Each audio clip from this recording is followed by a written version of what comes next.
Hello, and welcome to This is Homeschooling. I'm really excited today. It took me so long to talk her into doing this interview. We are so fortunate to have Kat Hutcheson on today and Lyra. I'm actually interviewing both of them, kind of. Lyra's first on-camera interview. Um, Kat is my number one. Maybe she runs the whole ship at Sea Homeschoolers. If you attend our online conferences, you already know her as such an important hostess, host, whatever. And so today, Kat is going to come on and share her homeschooling story. How you doing, Kat? I'm good. Thanks so much for having me on today, Blair, and for Lyra, who's wiggling in my lap at the moment. Who woke up? She was chilling, and then the minute the interview was about to start, she started wiggling around and wanted to be held. Six Um, month olds are unpredictable. they are unpredictable. We have a 17-month-old who gave me a bit of a cold, unfortunately. So if I cough, I apologize. And they're unpredictable too. You think they're going this way and they're going that way. They walk those, so it's a challenge. And our Mason loves water, so you cannot take your eyes off of him for even a second. We're trying to train our border collie to follow him. No. Keep your eye on him. Bark if you think he's doing something crazy. He, yeah. Okay, so let's get on with the interview. Where to? So, Kat, let's start at the very beginning for your homeschooling journey. And it started with you being homeschooled. Kat is a second generation homeschooler, and her children say they plan to homeschool. So there's going to be multi-generations of homeschoolers. Tell us a little bit about what it was like to be homeschooled, your specific situation. Growing up as a homeschooler in the southeastern United States in the 80s and 90s was an interesting experience. We were very much secular, eclectic, academic homeschoolers long before C existed. Also, the primary homeschooling parent in my family was my father, who had MS, so he and was disabled. And so it was a unique experience. It's one that I absolutely love. Looking back, I'm so incredibly grateful that my parents gave me that opportunity. So we have people in our community with a chronic illness who are homeschooling. And could you tell us how, because I know you really admire how your dad managed his illness and homeschooling. And I know you have some tips that you could impart on uh, our community. Well, because my dad had MS, it was relapsing, remitting MS. And so there was no real rhyme or reason to when he was going to have flare ups, when he was going to have a bad day or a bad week or even a bad month. So we completely let go of any semblance of a public school schedule. We homeschooled year round. We took breaks when he needed breaks. We took breaks when I needed breaks also. But we went on a schedule of when he was well, we were heavily academic. And when he was not doing well, he had pre planned like shoe boxes in the closet that we could pull out for hands on projects. He was an engineer. And so there was a lot of hands on engineering projects. We had a home office with a computer and internet long before, even before AOL existed. And so we were exposed to technology at an early age and building peripheral devices for the computer at an early age. And he was able to sit there and kind of talk us through things. Um, we also watched a lot of documentaries and read books. We did read alouds, not your typical like children's story read alouds always, but like nonfiction read alouds with deep dive discussions. And he was, laying in bed with a tins machine hooked up back when the tins machine, was big and took up a lot of space. And we were sitting on the floor on big cushions, reading to him and having conversations and deep dives. And it just kind of ebbed and flowed with how he was doing. When he was well, we were out on the water learning physics by sailing catamarans and going to endurance races and talking about the physics of race cars. It was a really unique experience. Wow. So why did your parents decide to homeschool?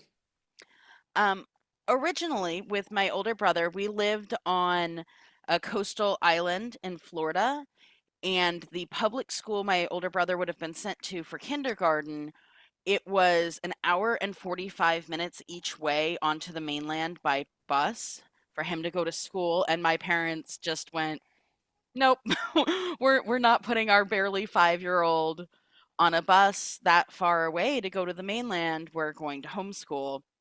And this was before homeschooling was technically legal in the state of Florida. Um, and we were in Pinellas County, and so they started homeschooling him. My mom was the primary homeschooler at that time. My dad was working. And then a couple of years later, they were actually part of a court case that was later used to set precedent for legalizing homeschooling formally for the state of Florida. And I didn't know until after both my parents had passed away that even though I was 2 years old at that time, my name was listed on that case. Just because they didn't want to have to go back to court a few years later when I was school age. Oh, that is kind of cool. Um, okay, so then that had to be a really positive experience if you decided later on that you were going to homeschool, right?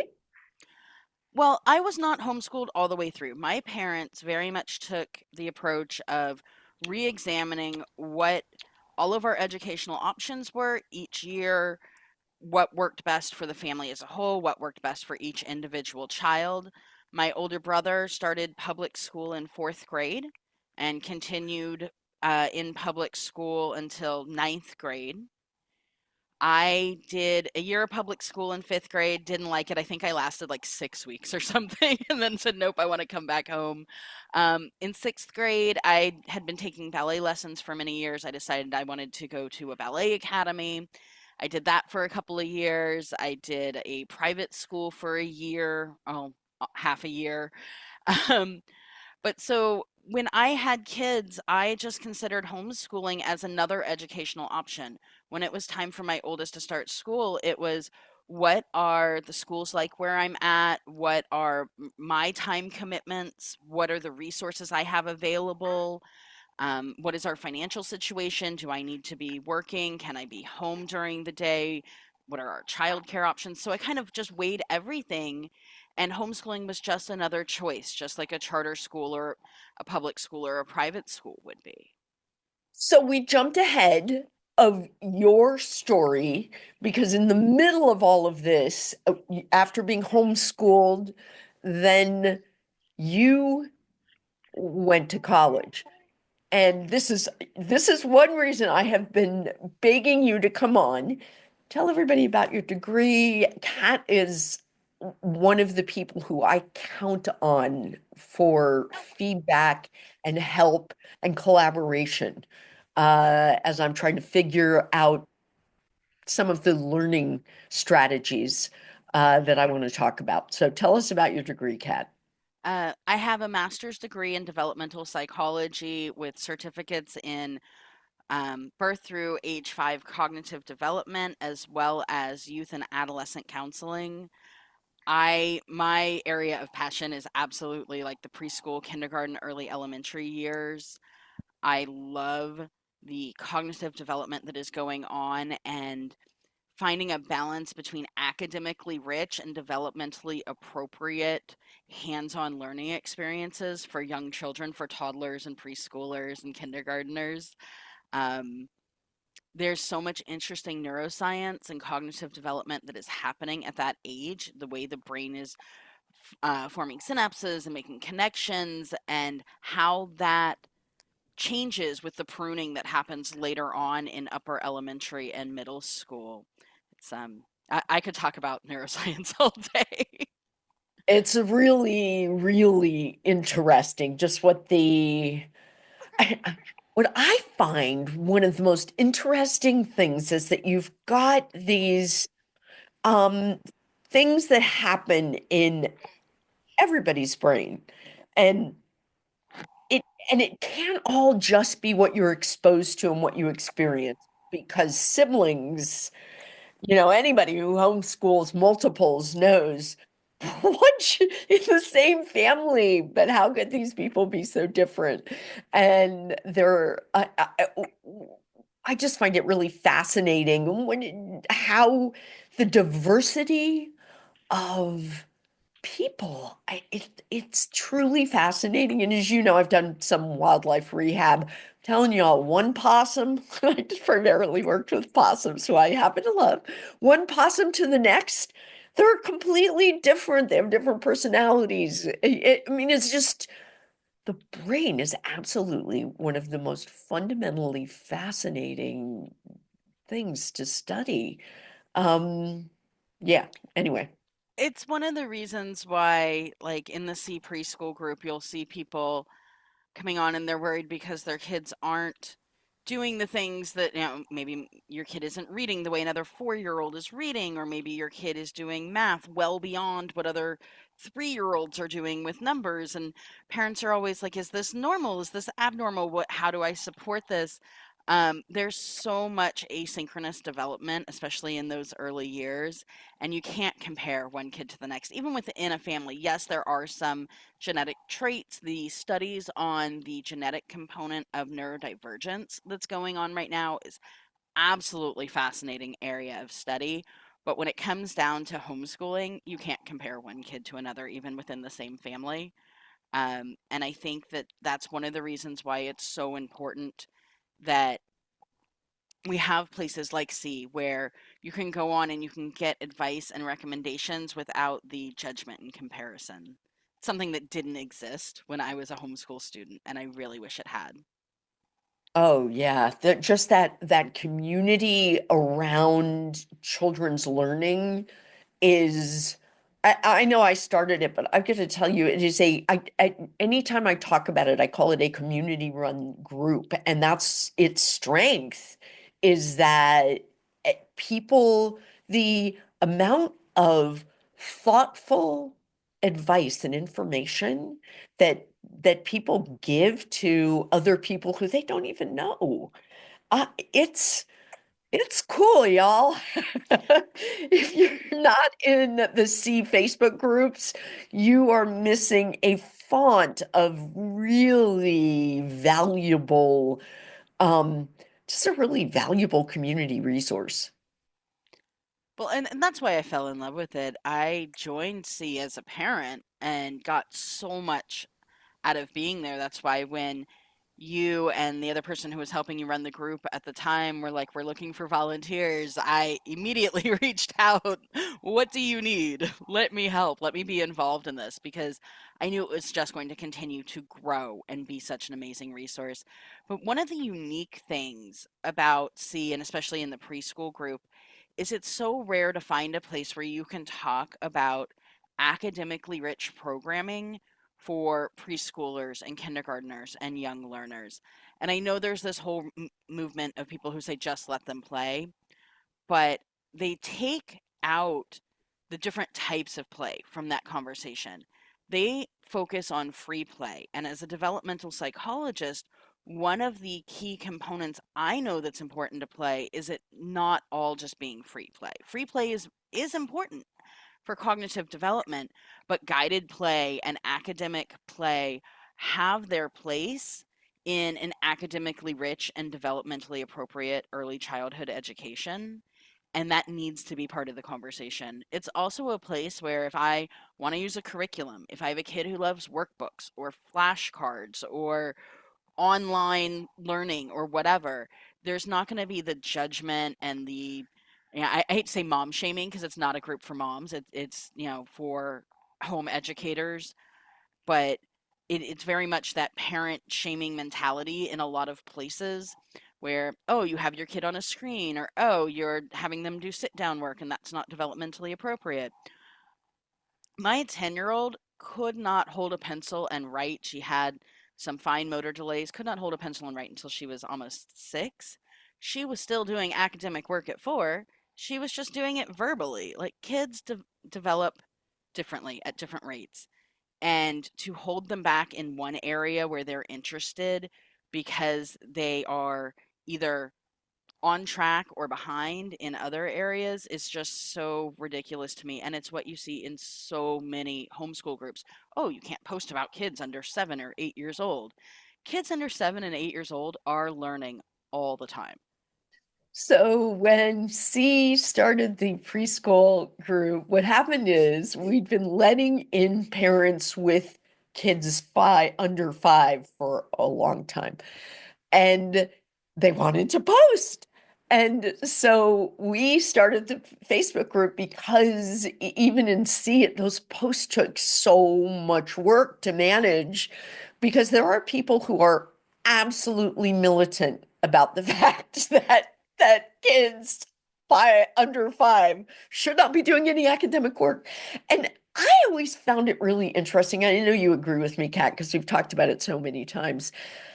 Look, homeschooling's about we're the most diverse homeschool, the most diverse population of learners in anywhere are homeschooled students. We're all about diversity, and so I find it really the irony of then being militant about certain tenets of that is completely ridiculous to me. Um, Yeah, and you homeschool to give your child an individualized education, and then you decide that the way you're doing it is the one right way for everybody. It's just not how it works. Okay, we can have a whole episode on that. So you got this degree, had kids, and first of all, you are neurodivergent, and so are your kids. And we have a lot of people in our community who one or the other of those check that box. And a lot of them check both of the boxes like you do. Why don't you talk? So, why don't you lay some advice on people, tell them how you do it, give some tips and tricks and and it's now I want everyone to know that I understand that when you start looking at neurodiversity, that is a broad umbrella. And so but anyway, I could keep talking, but I'm not the person who's got the most profound advice in this area. So take it away, Kat. Um, my biggest pieces of advice is act as if. If your child does not have a diagnosis, if you do not have a formal diagnosis, but an accommodation works, use it. Um, no, figuring out what accommodations work can actually help you narrow down what issues might be going on, and what you might want to seek out a professional to assist with and support. Um, I am in favor of formal diagnosis, but I realize that self diagnosis is valid and that formal diagnosis is not something that everyone has access to, especially diagnosis as an adult. It's one of the reasons I am so in favor of formal diagnosis for children. Um, Although, right now, I am honestly putting kind of a pause on that, um, for extenuating circumstances, but act as if your child has a diagnosis. If you suspect your child might be dyslexic, search out materials that are created specifically for teaching dyslexic children. Search out Facebook groups and Instagram accounts and YouTube channels that support teaching dyslexic children, not just homeschooling dyslexic children, but teaching dyslexic children. There are reading specialists in the, public and private school systems around the world that are in these groups and on these social media platforms that are giving amazing advice that you can adapt to your child in your homeschool, even if their advice wasn't created for homeschooling. Don't narrow your search to homeschooling neurodivergent kids when you're looking for accommodations. Um, my other piece of advice is add one new accommodation at a time. If you were trying to figure out what your child was allergic to, you wouldn't throw in a whole bunch of different foods at once and then guess which one caused the allergic reaction, or pull out all of the foods. So add one accommodation at a time. Try an accommodation for anywhere from 1 week to a month. If it's something that you're using daily to several times a week. If it's something that your child is only, say it's something that you go to an outside class once a week or twice a month, you're going to want to go for a few months with that accommodation to see if it's working. Um, if it's working and you still need more support, add another accommodation. If it's not working, remove that accommodation and add something in its place. But change one variable at a time. Go slow. Know that kids are probably going to push back with accommodations at first, unless it's something that is instantly making things better, like maybe voice to text or something. Kids will push back on change. So sometimes you're going to have to encourage them to keep going with that accommodation. If it's causing obvious distress, let it go. But you know your child best. If your child doesn't deal with change well, I have one of mine that absolutely resists change, you're going to want to get them to stick with that accommodation a little bit longer to see if it's the accommodation that's not working or if it's just that they don't like having to do something differently.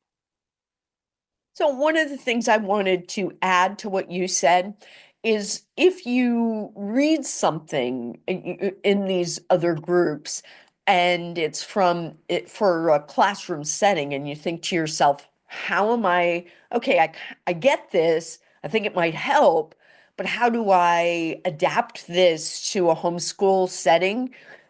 Bring that into C and say, look, here's a situation. Can someone help me? We have we have ex-teachers in there, current teachers in there, people who have done it in there. Get help. There is, like we were talking about just a few minutes ago, there's a lot of people who will take their time to help you. Um, excuse me. Kat, what what accommodations do you make for you? Um, Embrace the chaos. Does that count as an accommodation? Oh, because you work to lessen the chaos. I know this. Um, I work to keep the chaos at a manageable level. I function well in chaos. There's a saying, especially for people with ADHD, where you have doom piles, where everything is just kind of stacked up in a pile, and if somebody goes and puts that away, you don't know where anything is, but if they leave it in that pile, I could tell you where that tiny little orange thing is that's sitting in a random place in my house. My brain just is wired differently. It is wired for doing a lot of things at once, and chaos works. What I do to accommodate for homeschooling is I set achievable goals. I know that I am going to doom spiral if I feel like I am not getting enough done. So I make sure I don't put too much on my plate on one day. I set achievable goals for myself and for my kids. And that doesn't mean that I'm lowering standards. You can set achievable goals and still have high standards. I think that it's important that you realize if you're neurodivergent, that you really look into how your brain functions and realize that the standard practices like organization for someone who doesn't struggle with executive function aren't necessarily going to work for you. An ADHD brain won't necessarily be able to achieve routine. A lot of people can implement a routine, and over time, it just kind of becomes habit. For me, that routine will never become habit. It will continue to take as much effort on day 365 as it took on day one, indefinitely. But I know that. So my 20-year-old is pointing at himself behind the camera because he can completely relate to what I'm saying. But I know that. So I know that I need to make routines that are not too complicated. It's never going to become habit. I need to set up not a schedule that is strict, because I am going to, if I have that thing at 3 o'clock, I am going to sit and stress about that 3 o'clock thing until it gets to be 2:59.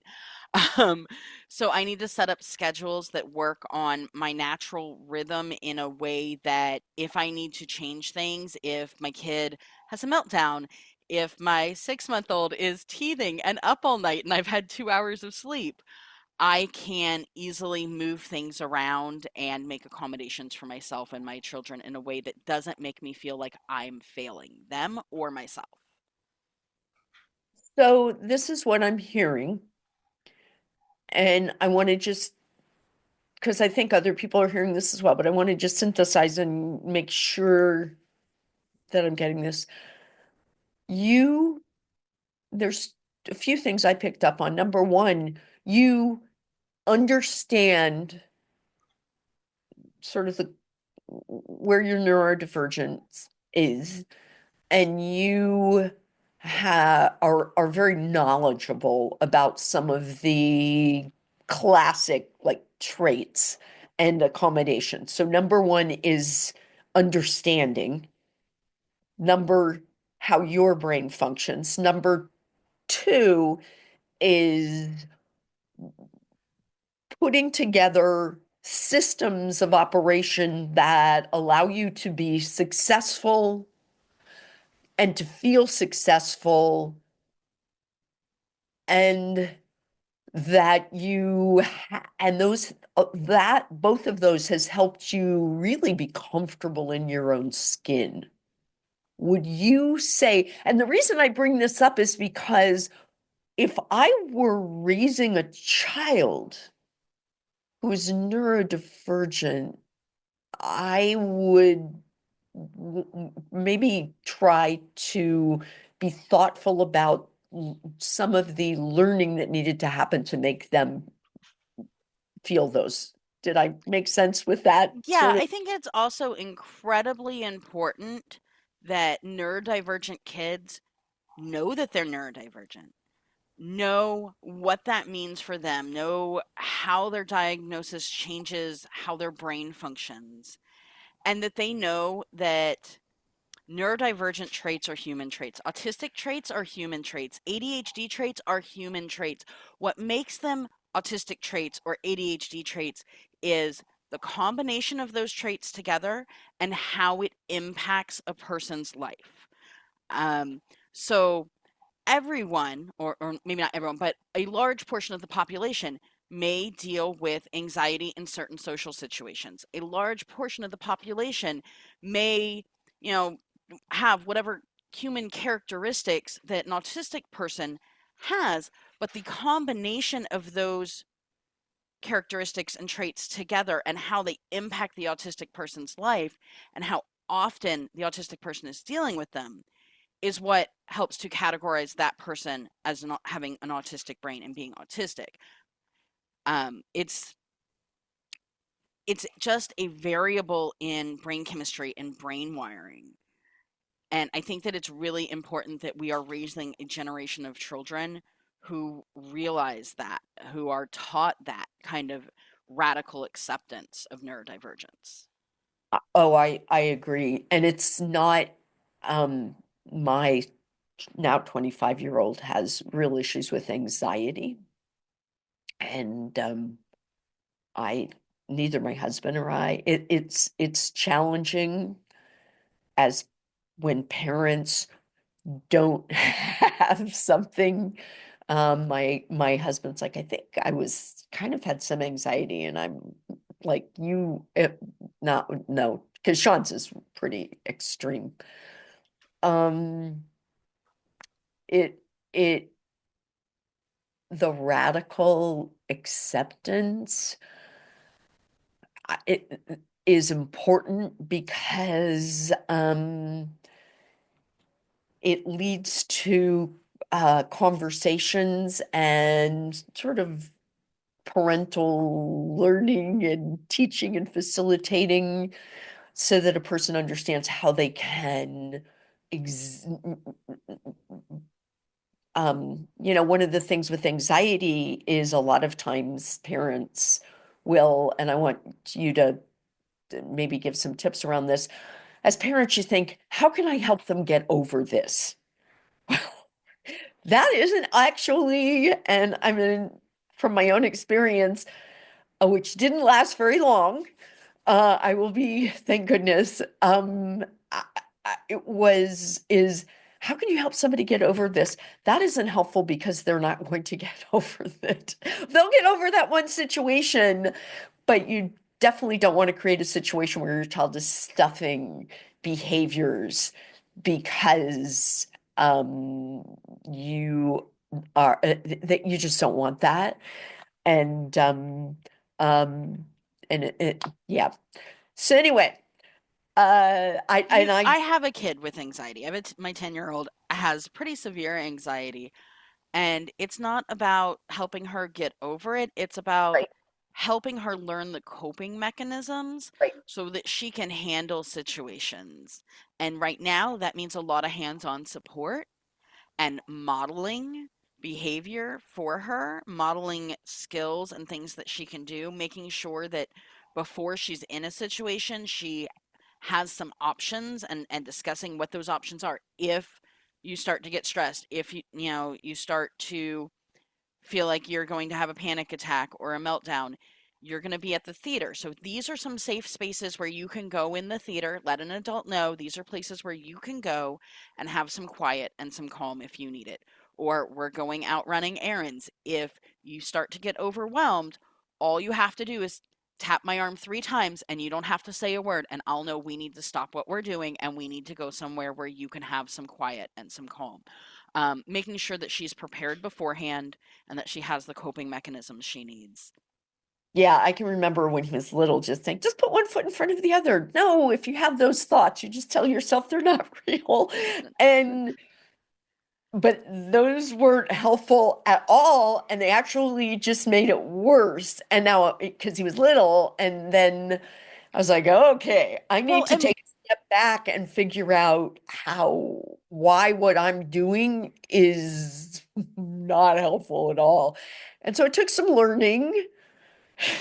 it's I wish also, I liked when you it. tell them, "Oh, just put one foot in front of the other," or "Just do it and you'll be okay after." And then when they are not able to do it, when they are paralyzed by their anxiety and they're not able to do it, they Yes. feel like, one, they're not they're not a normal kid because a normal kid would be able to do this, or they failed, or there's something wrong with them, or they're broken. And we always say humans aren't broken. That is a saying we have had in our house for a very long time. Humans can't be broken. Um, and because Kinsey very much felt that way when she wasn't able to do something that she felt other kids could do. Um, she would ask, am I broken? No, humans can't be broken.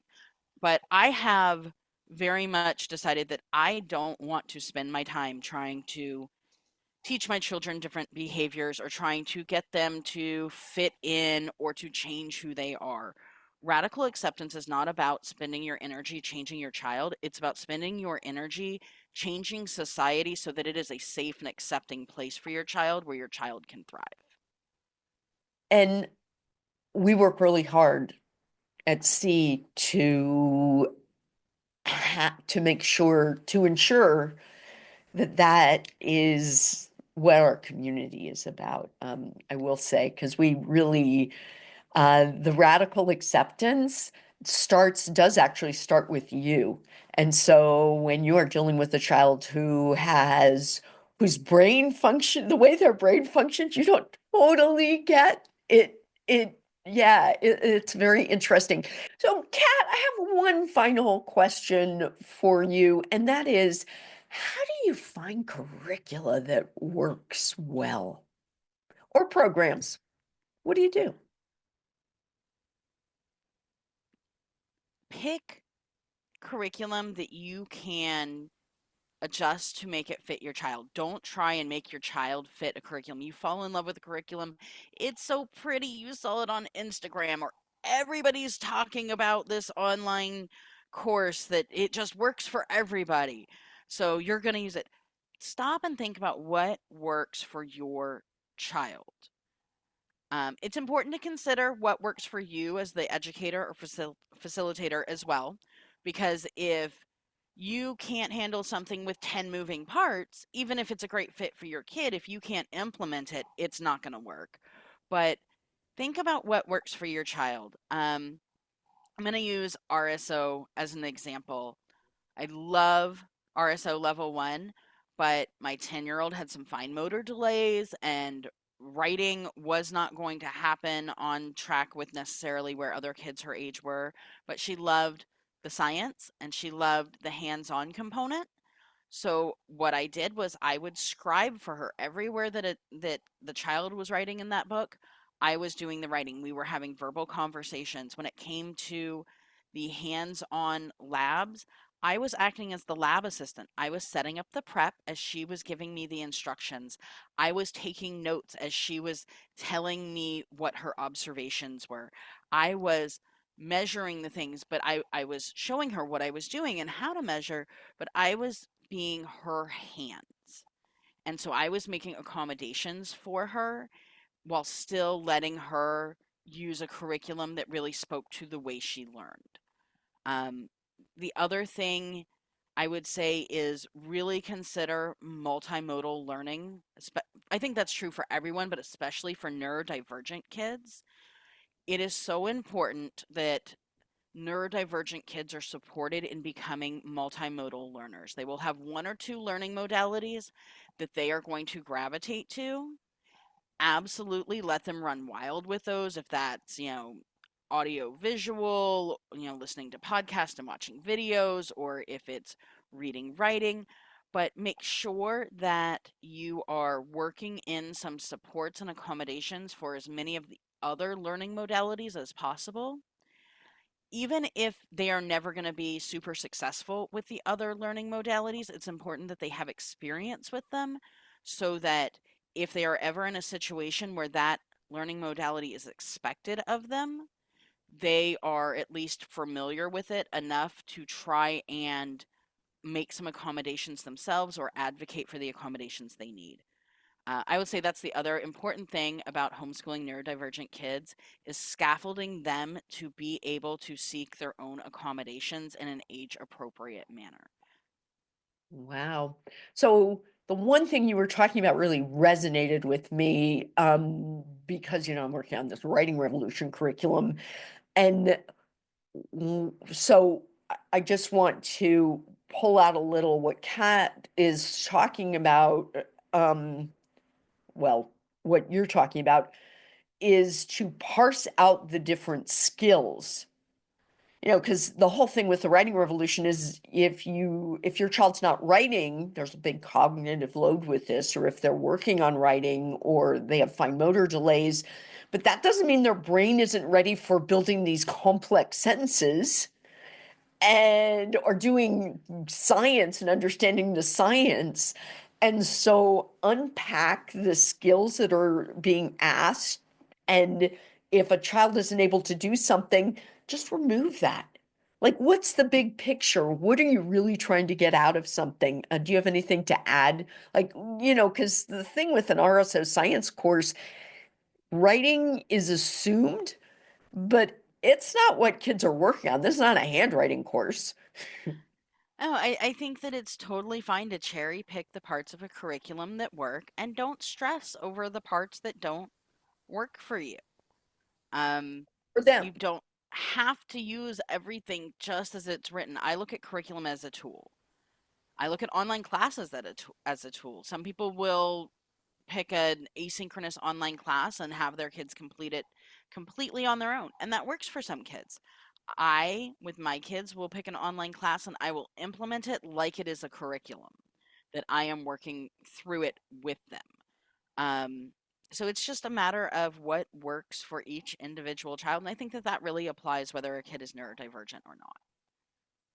So you were talking about learning skills, and I have been really leaning into talks that focus on learning skills and articles, and I know that those resonate with you. Why? So you've got a child who's children who are neurodivergent. You're neurodivergent. Why does the learning skills, why do you think those are so important? Well, I think that too often learning skills aren't implicitly taught. Kids are expected to pick them up while studying academic subjects. And while that works for a subset of the population, there is a large portion of the population that needs implicit instruction in learning skills. Sometimes just briefly need teach this skill and then the child can implement it within academic subjects. But a lot of times for neurodivergent kids, being implicitly taught those learning skills needs to be a continued scaffolded part of their education all the way through high school. Um, I think that too often we have kids who learn information and not how to learn, and that does not build a lifelong learner. No, I will, the lifelong learning component, you won't know. You know you did it because you have Serenity and Logan, and I know I did it because I have Sean. But if your child is 10 or 8 or even 13, it might not be quite as obvious the benefits of raising a lifelong learner, especially if you have focused on the critical thinking part. You might not know, but boy, we need more of those lifelong learner critical thinkers. It We feels, do. I have the added benefit of a large age gap between children. And so my younger kids definitely benefit from the fact that I'm able to look back in hindsight on my homeschooling experience with older kids. well, so Kat, do you have any other things to add? This is because otherwise I think I've if anybody has any questions for Kat, anything we didn't cover, you please write it in the comments. I think that the most important thing to remember, when you're homeschooling, whether your kid is neurotypical or neurodivergent, is that this is a marathon. It's not a sprint. Don't worry if your kid didn't finish a curriculum this semester, or your entire house was sick and you had to take 2 months off from school and you feel like your kid is behind. Um, I I think it's really important that you also remember that this does not have to be a lifelong decision. That, if you are new to homeschooling and you're not sure you're getting it right, don't stress over whether or not you're going to send, do they know enough to where they're going to be able to go back to high school in 6 years or something? Like, take it one semester at a time, one school year at a time, figure it out. Make sure that when you are comparing your child, that you are comparing them to where they were 6 months ago or a year ago, and not comparing them to other kids that you're seeing post about online, or to other kids in your own family or in your neighborhood or your friend group, that you're only comparing where they are academically to themselves. Mm, that is such great advice you gave. So we're going to close with that phenomenal advice. Please don't forget to like, subscribe, click the notification bell. And like I already said, we would love comments. If you want more interviews like this, let us know. If you have somebody you'd like to see interviewed, let us know. And if you have any questions for Kat, she will come back over and answer them. Much love, everyone.